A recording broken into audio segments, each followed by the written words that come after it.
नमस्कार मित्रांनो, तर त्या कोणत्या गोष्टी आहेत जे की तुम्हाला 31 डिसेंबर पूर्वी कंप्लीट करून घ्यायच्या आहेत, त्याचबद्दल आपण आजच्या व्हिडिओमध्ये माहिती घेणार आहोत. तर व्हिडिओ आवडला तर व्हिडिओला लाईक करा आणि चॅनलला सबस्क्राईब करायला विसरू नका. तर चला मग व्हिडिओला सुरुवात करू.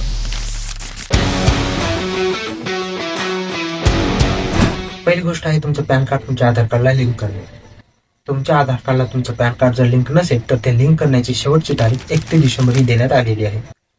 आणि जर तुम्ही या तारखेपर्यंत तुमचं पॅन कार्ड तुमच्या आधारशी लिंक नाही केले तर तुमचं पॅन कार्ड हे निष्क्रिय होणार आहे. आणि जर का तुमचं पॅन कार्ड निष्क्रिय झाले तर तुमचे आर्थिक व्यवहार थांबतील. तसेच तुमचे बँक खाते उघडणे, मोठी गुंतवणूक करणे, म्युच्युअल फंडमध्ये खरेदी करणे, 50,000 पेक्षा जास्त रोख व्यवहार करणे किंवा नवीन क्रेडिट किंवा डेबिट कार्डसाठी अर्ज करणे यासारखे अनेक महत्त्वाचे आर्थिक व्यवहार तुम्ही करू शकणार नाही. तसेच निष्क्रिय पॅनमुळे तुमच्या उत्पन्नावर जास्तीचा TDS किंवा TCS चार्जेस पण लावला जाणार आहे. तर यामुळे लवकरात लवकर तुमचं पॅन तुमच्या आधार कार्डशी लिंक आहे की नाही हे बघून घ्या. हे कसं बघायचं मोबाईलवरून याबद्दल जर तुम्हाला माहिती हवी असेल तर ते कॉमेंट करून सांगा. मी त्याचा पण व्हिडिओ आपल्या चॅनलवर नक्की टाकेन. दुसरी गोष्ट आहे HSRP नंबर प्लेट. वाहतूक विभागाने हाय सिक्युरिटी नंबर प्लेट बसवण्याची अंतिम मुदत ही आता 31 डिसेंबर पर्यंत वाढवलेली आहे.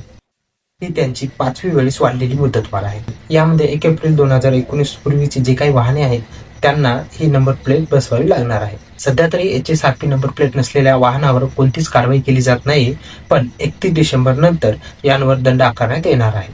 त्यामुळे तुमची जर गाडी 1 एप्रिल 2019 पूर्वीची असेल तर लवकरात लवकर तुम्ही HSRP नंबर प्लेट बसवून घ्या. परिवहन आयुक्तांनी दिलेल्या माहितीनुसार ही मुदतवाढ आता अंतिम मुदतवाढ राहणार आहे आणि यानंतर वायुवेग पथकाकडून यावर कडक कारवाई केली जाणार आहे. तिसरी गोष्ट म्हणजे लाडकी बहीण योजना लाभार्थ्यांची eKYC. जे कोणी लाडकी बहीण योजनेचे लाभार्थी आहेत त्यांना eKYC करण्याची अंतिम मुदत आता 31 डिसेंबर 2025 ही दिलेली आहे. ज्या कोणी यामध्ये लाभार्थी अजूनही eKYC करण्याच्या बाकी राहिलेल्या आहेत त्यांनी ही 31 डिसेंबर 2025 पूर्वी त्यांची eKYC प्रोसेस पूर्ण करून घ्या. त्यासाठी तुम्हाला दोघांचे आधार कार्ड लागणार आहेत, एक तुमचं आणि तुमच्या पतीचं किंवा तुमच्या वडिलांचं. आणि या दोन्ही आधार कार्डला मोबाईल नंबर लिंक असणं महत्त्वाचं आहे.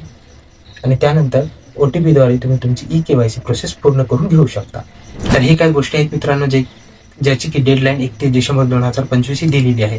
तर यापैकी कोणती गोष्ट जर तुमची करायची राहिली असेल तर 31 डिसेंबरच्या अगोदर ही गोष्टी तुम्ही कंप्लीट करून घ्या. तसेच व्हिडिओ आवडला तर व्हिडिओला लाईक करा आणि चॅनलला सबस्क्राईब करायला विसरू नका. तर चला मग भेटूत अशाच एका नवीन माहितीसोबत पुढच्या व्हिडिओमध्ये.